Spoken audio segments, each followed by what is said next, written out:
News 24 के कानूनी संवाददाता प्रभाकर मिश्रा को दिए एक धमाकेदार एक्सक्लूसिव इंटरव्यू में पूर्व chief justice of India Bhushan Ramkrishna Gavai ने आरक्षण, बुलडोजर कार्रवाई, दिल्ली प्रदूषण और सोशल मीडिया ट्रोलिंग जैसे कई संवेदनशील मुद्दों पर अपनी बेबाक राय रखी। इस विस्तृत बातचीत में उन्होंने साफ कहा कि न्यायपालिका पर सरकार का दबाव नहीं है, कोलिजियम की स्वायत्तता बनी रहनी चाहिए और SC/ST आरक्षण में क्रीमी लेयर लागू कर असल जरूरतमंदों को फायदा पहुंचना जरूरी है। पूर्व CJI गवई ने कहा कि जजों पर व्यक्तिगत हमले नहीं होने चाहिए, जजों को ट्रोल नहीं किया जाना चाहिए। पूर्व CJI गवई ने जस्टिस वर्मा कैश कांड से लेकर कठमुल्ला वाला बयान देने वाले जस्टिस शेखर यादव पर अपनी प्रतिक्रिया दी। अक्सर न्याय व्यवस्था पर ये सवाल उठता है कि जज किसी दबाव में काम करते हैं। पूर्व CJI ने भी इस दबाव को लेकर बड़ी बात कही। क्या न्यायपालिका पर कार्यपालिका यानी सरकार का आपने कभी दबाव महसूस किया है? आपका जवाब होगा ना, लेकिन लोगों के मन में रहता है कि हाँ ऐसा होता है। बिल्कुल गलत बात है। मैं तो हमेशा यही बोलता हूँ कि अगर सरकार के अगेंस्ट सरकार के केसेस में सभी जजमेंट सरकार के खिलाफ देंगे तो ही इंडिपेंडेंट जज है, ये तो सही बात नहीं हो सकती। इट इज़ नॉट नेसेसरी कि हर चीज़ में गवर्नमेंट गलती हो, ये धारणा से तो हम देख नहीं सकते। और जहाँ सरकार का गलत है वहाँ सरकार के अगेंस्ट भी हम निर्णय देते, और जहाँ सरकार का सही तो सरकार के बाजू में भी निर्णय देते। अभी आपको गिनाना नहीं चाहूँगा, मगर मैंने कितने तो भी मैटर्स में गवर्नमेंट के अगेंस्ट डिसीजन दिए।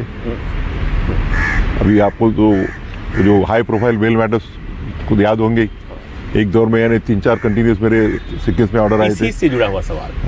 और एक जो अपोजिशन पार्टी के जो मेंबर ऑफ पार्लियामेंट थे उनको डिस्क्वालिफिकेशन, तो उसको मैंने स्टे दिया था। इंटरव्यू के दौरान जब CJI से पूछा गया कि कैश कांड वाले जस्टिस यशवंत वर्मा वाले मामले में कोई त्वरित कार्रवाई क्यों नहीं हुई, तो उस पर उन्होंने क्या कहा, सुनिए। Supreme court is also bound by the law. तो कॉन्स्टिट्यूशन में जो प्रोविजन है वो तो फॉलो करनी पड़ेगी। Nobody can be condemned unheard.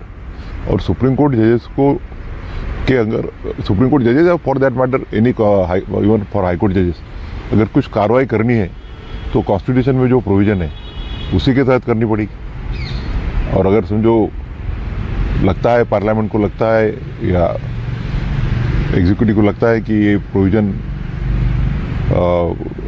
पूरी नहीं है, इट्स नॉट कंप्लीट, तो the parliament can always amend the constitution so as to make certain changes, but while doing so the independence of judiciary also has to be maintained.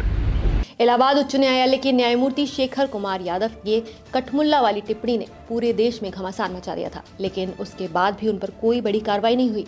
इस विषय पर भी पूर्व CJI ने अपनी राय रखी।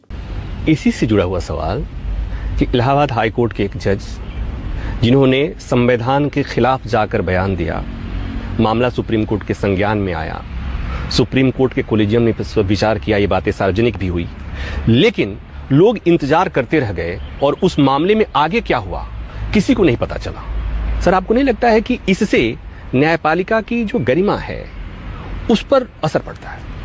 नहीं, कॉलेजियम का जो डिसीजन है उसे तो सरकार ने, अगर गवर्नमेंट के पास अगर कुछ वैलिड कंसर्न्स है तो वो वैलिड कंसर्न्स रहे तो कॉलेजियम ऑलवेज रिकंसिडर्स इट, और वैसे रिजोल्यूशन मॉडिफाई भी किए जाते। तो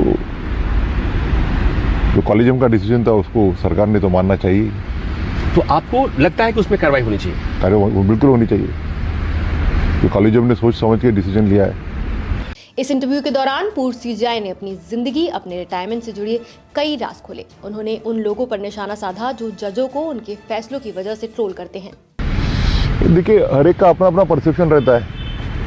तो मैं तो जब सुप्रीम कोर्ट जज बना तभी मैंने डिसाइड किया था कि मैं पोस्ट रिटायरमेंट कोई सरकारी पद लूँगा नहीं, और CJI बनने के बाद में भी मैंने वो डिसीजन को रीइटरेट किया।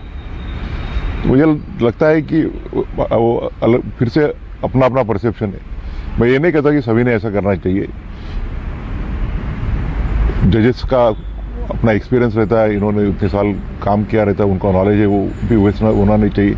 जो इंस्टीट्यूशंस है उनको उनका लाभ मिलना चाहिए। बट रही मेरी बात, जब सुप्रीम कोर्ट में जज बन गया था तब मालूम था कि मुझे कुछ समय के लिए, कुछ महीनों के लिए सीजीआई का कार्यकाल मिल सकता है। तो मैंने सोचा कि अगर मेरे कॉन्शियस से टोटली इंडिपेंडेंट काम करना है तो मैंने आज से ही डिसाइड करना चाहिए कि सरकार से मैं कोई पद नहीं लूँगा, मेरे रिटायरमेंट के बाद सरकार से कोई लाभ नहीं लूँगा।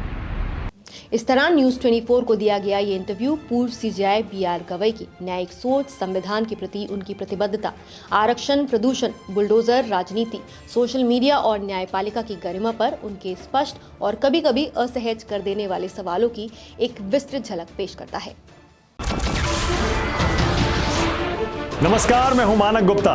अगर आपको हमारा ये वीडियो पसंद आया हो तो इसे लाइक और शेयर जरूर करें और हाँ, हमें सब्सक्राइब और फॉलो करना ना भूलें ताकि आप देश और दुनिया की कोई खबर मिस ना करें।